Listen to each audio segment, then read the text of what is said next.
उत्तर प्रदेश के बहराइच में शराब की दुकान पर दबंगों ने मचाया उत्पात। शराब का पैसा मांगने पर दुकानदार को जमकर पीटा। पुलिस ने कुछ लोगों को हिरासत में लिया। उत्तर प्रदेश के बुलंदशहर में एक होटल में प्रेमी युगल ने खाया जहर। लड़के की मौत हुई, युवती को अस्पताल में करवाया गया भर्ती। उत्तर प्रदेश के बुलंदशहर में शराब की दुकान पर युवक के साथ मारपीट, वीडियो वायरल हुआ। पुलिस ने एक आरोपी को पकड़ा, पूछताछ जारी।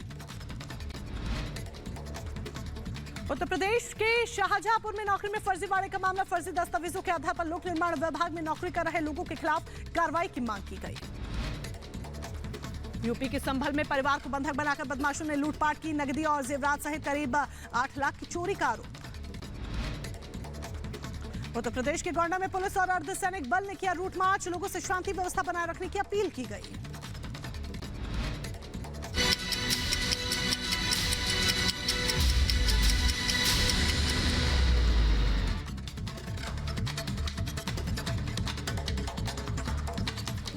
और अब आगे खबर आपको बता दें, राजधानी दिल्ली से दिल्ली जल बोर्ड के 40 फीट गहरे बोरवेल में एक बच्चा केशवपुर मंडी इलाके की एक घटना बताई जा रही है। NDRF fire service rescue operation में लगातार जुटी हुई है। ये बड़ी खबर आपको बता रहे हैं। बोरवेल के बराबर में खोदा जा रहा है 50 फीट का गड्ढा, ताकि बच्चे का रेस्क्यू जल्द से जल्द किया जा सके। ये तस्वीर आप देख रहे हैं, दिल्ली जल बोर्ड के 40 फीट गहरे बोरवेल में बच्चा गिर गया। केशवपुर मंडी इलाके की एक घटना है। NDRF fire service rescue operation में लगातार जुटे हुए हैं। बोरवेल के बराबर में एक और 50 फीट का गड्ढा खोदा जा रहा है, ताकि पैरेलल उस गड्ढे से बच्चे को बाहर निकालने में मदद मिल सके। बोरवेल में गिरे बच्चे के बारे में अभी तक कोई जानकारी हाथ नहीं लगी है, लेकिन रेस्क्यू का काम लगातार किया जा रहा है। इतनी बड़ी लापरवाही के पीछे आखिर कौन है? लापरवाही से एक बड़ा हादसा, 40 फीट गहरे बोरवेल में ये बच्चा गिरा। तो तस्वीरें लगातार हम आपको दिखा रहे हैं। रेस्क्यू ऑपरेशन लगातार जारी है और रेस्क्यू ऑपरेशन को अंजाम दिया जा रहा है। ग्राउंड जीरो से वैभव हमारे सहयोगी हमारे साथ जुड़ चुके हैं। वैभव, इस वक्त मौके पर आप क्या कुछ देख पा रहे हैं? किस तरीके से पूरे रेस्क्यू ऑपरेशन को अंजाम दिया जा रहा है और क्या बच्चे के बारे में कोई जानकारी मिली है? बिल्कुल मोनिका, हम इस वक्त उसी रेस्क्यू साइट पर मौजूद हैं और अपने वीडियो उमेश से कहूंगा मैं तस्वीर हमारे दर्शकों को दिखाएं। दरअसल ये केशवपुर का वो इलाका है जहां पर कल तकरीबन रात के 1:15 बजे एक बच्चे के गिरने की जो है वो सूचना पीसीआर को मिलती है। उसके बाद से ही यहां पर पहले मैनुअली जो है वो रेस्क्यू ऑपरेशन किया गया था। तकरीबन 8.5 घंटे से ज्यादा ये रेस्क्यू ऑपरेशन चल चुका है और अब उसी गड्ढे के समानांतर एक और गड्ढा खोदने की जो है वो तैयारी यहां पर की जा रही है और उस तैयारी को आप इस तस्वीर के जरिए समझिए। दरअसल आप ठीक सामने ये दिल्ली जल बोर्ड का ये ऑफिस देखेंगे और इसके ठीक बगल ये दिल्ली जल बोर्ड का ही ये यहां पर बोरवेल, जिस बोरवेल में ये बच्चा जो है वो देर रात गिरता है, जिसके बाद अब ये रेस्क्यू ऑपरेशन जारी है।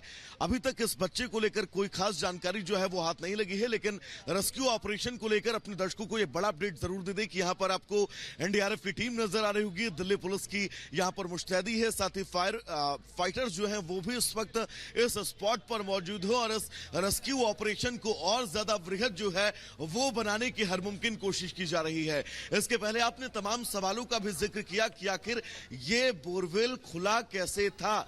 इसके पीछे अब जांच की जाएगी और जांच के बाद उन तमाम दोषियों तक भी पहुंचा जाएगा कि आखिर इस लापरवाही के पीछे बड़ी वजह क्या रही है। लेकिन फिलहाल अब कोशिश यही है कि इस ऑपरेशन जिंदगी में इस बच्चे की जिंदगी को जो है वो बचाया जा सके, जो तकरीबन रात 1:30 बजे से इस बोरवेल में जो है वो फंसा हुआ है।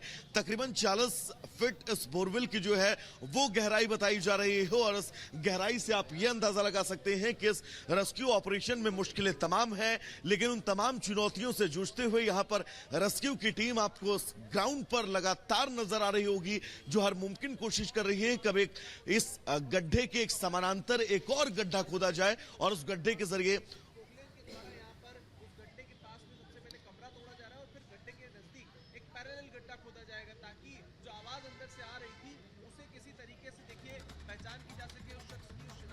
तो बिल्कुल ये तस्वीर हम अपने दर्शकों को दिखा दें, दिल्ली के केशवपुर की है जहां पर लगातार ऑपरेशन जिंदगी जारी है।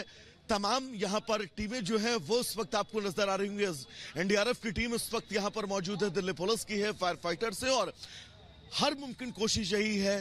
तकरीबन 9 घंटे से ये ऑपरेशन जो है वो चल रहा है। इस रेस्क्यू ऑपरेशन को जल्द से जल्द खत्म किया जाए, लेकिन चुनौतियां आप समझ सकते हैं। इसके ठीक बगल जो एक कमरा स्थित था, उस कमरे की दीवार और छत को फिलहाल इस जेसीबी के जरिए जो है वो तोड़ा जा रहा है। इसी से जुड़ी एक रिपोर्ट अपने दर्शकों को दिखाते हैं ताकि आप डिटेल में समझ सके कि आखिर इस ऑपरेशन जिंदगी के 9 घंटे और अब तक हुआ क्या है। दिल्ली जल बोर्ड प्लांट के अंदर बड़ा हादसा हो गया। केशवपुर मंडी के पास 40 फुट गहरे बोरवेल में एक बच्चा गिर गया, जिसके बाद इलाके में हड़कंप मच गया। बताया जा रहा है कि अचानक खेलते हुए बच्चा गहरे बोरवेल में गिर गया। घटना की जानकारी मिलते ही मौके पर फायर सर्विस, एनडीआरएफ और दिल्ली पुलिस मौके पर पहुंच गई और बच्चे को बाहर निकालने में जुट गई। दिल्ली जल बोर्ड प्लांट के बाहर भारी पुलिस फोर्स को तैनात किया गया और एम्बुलेंस को भी मौके पर तैनात किया गया है। बोरवेल के अंदर बच्चा कब से फंसा है इसकी जानकारी नहीं है, लेकिन बच्चे के पास ऑक्सीजन और खाना पीना पहुंचाने का काम जारी है। मौके पर कई मशीन का इस्तेमाल किया जा रहा है, जिससे बोरवेल के आसपास खुदाई करके बच्चे को जल्द से जल्द सुरक्षित बाहर निकाला जा सके। इस घटना के बाद दिल्ली सरकार सवालों के घेरे में आ जाती है कि दिल्ली जल बोर्ड प्लांट के अंदर बोरवेल क्यों खुला था, बच्चा प्लांट के अंदर कैसे गया, क्या दिल्ली जल बोर्ड प्लांट के गेट पर कोई गार्ड नहीं था।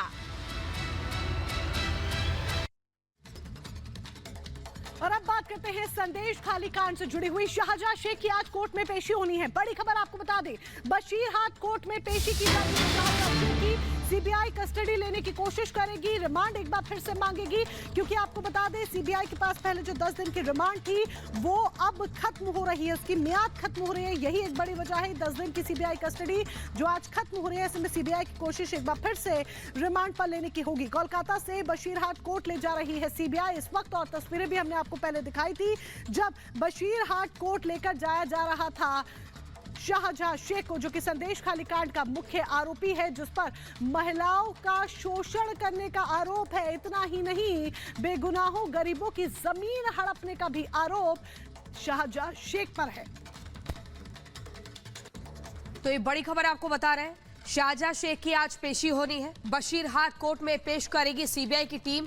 सीबीआई कस्टडी में है शेख शाहजहां और 10 दिन की सीबीआई कस्टडी आज खत्म हो रही है। अब आगे देखना होगा कि कितने दिनों की और कस्टडी बढ़ती है। कोर्ट की तरफ से क्या कुछ फैसला सुनाया जाता है। और इससे पहले जो तस्वीरें हमने देखी थी वो तस्वीरें भी हमने देखी थी कि शाहजहां शेख को जब बशीरहाट कोर्ट लेकर जाया जा रहा था तो किस तरीके से उसके जो तेवर थे, जो उसकी बॉडी लैंग्वेज थी, जो उसका रवैया था, वो बदला हुआ था। और इससे पहले जब हमने देखा था कि पुलिस रिमांड में जब वो था तब उसके तेवर क्या थे और अब उसके तेवर क्या है, उसकी बॉडी लैंग्वेज क्या है, उसमें साफ सीधे तौर पर अंतर है।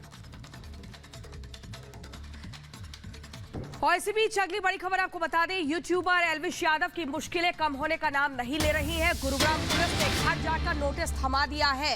अब एल्विश यादव को पूछताछ के लिए पहुंचना होगा, सामना करना होगा सवालों का। गुरुग्राम के सेक्टर 53 थाने में दर्ज है एफआईआर घर पर, लेकिन एल्विश यादव नहीं मिला। ये तस्वीर जो आप देख रहे हैं, यही वो दूसरा यूट्यूबर मैक्सटन है जिसके साथ मारपीट की थी एल्विश यादव ने, और फिर ये वीडियो सोशल मीडिया पर वायरल होती है। इसी के आधार पर एफआईआर दर्ज होती है, लेकिन जो एफआईआर दर्ज हुई है वो आपको बता दें बेलेबल ऑफेंस के तहत हुई है, जिसको लेकर आपत्ति व्यक्त कर रहा है दूसरा पक्ष, और उनका कहना है कि सख्त धाराओं में मुकदमा दर्ज किया जाए। हालांकि बड़ा अपडेट इसमें यही है कि गुरुग्राम पुलिस ने नोटिस घर जाकर थमाया है। और अब बात करते हैं इंटरनेशनल ड्रग्स रैकेट की, जिसको लेकर एक बड़ा खुलासा हुआ है। जफर सादिक को लेकर बीजेपी लगातार दावा कर रही है कि जिस तरीके से सिंडिकेट चलाया जा रहा था, इन्हीं पैसों से जफर सादिक प्रोड्यूसर बना और उसको इन्वेस्ट किया करता था, जिसके तार न्यूजीलैंड तक से जुड़े हुए हैं। बड़ी जानकारी हम आप तक यहाँ पर पहुंचा रहे हैं, किस तरीके से नशे का जो कारोबार है उसके तार विदेशों तक है। इसको लेकर तमाम तरीके के जो दावे हैं वो किए जा रहे हैं। जफर सादिक के पॉलिटिकल लिंक्स भी मिले हैं, पॉलिटिकल फंडिंग की भी जानकारी मिली है। बड़ी जानकारी यहाँ पर आप तक पहुंचा रहे हैं इंटरनेशनल ड्रग्स रैकेट से जुड़ी हुई। हालांकि एक एक कर इसमें जो तमाम खुलासे हैं वो हो रहे हैं। जफर सादिक पर एनसीबी ने भी एक बड़ा दावा यहां पर किया है, तो उधर बीजेपी भी हमलावर होती हुई नजर आ रही है। एनसीबी ने बड़ा दावा जफर सादिक को लेकर किया है। तो जफर सादिक को लेकर तमाम तरह के दावे जो है वो एनसीबी की तरफ से किए जा रहे हैं। किस तरीके से ये इंटरनेशनल रैकेट चलाया जा रहा था, इसका भी जो खुलासा है वो यहाँ पर हुआ है और एक एक कर तमाम जो जानकारी है वो सामने आ रही है।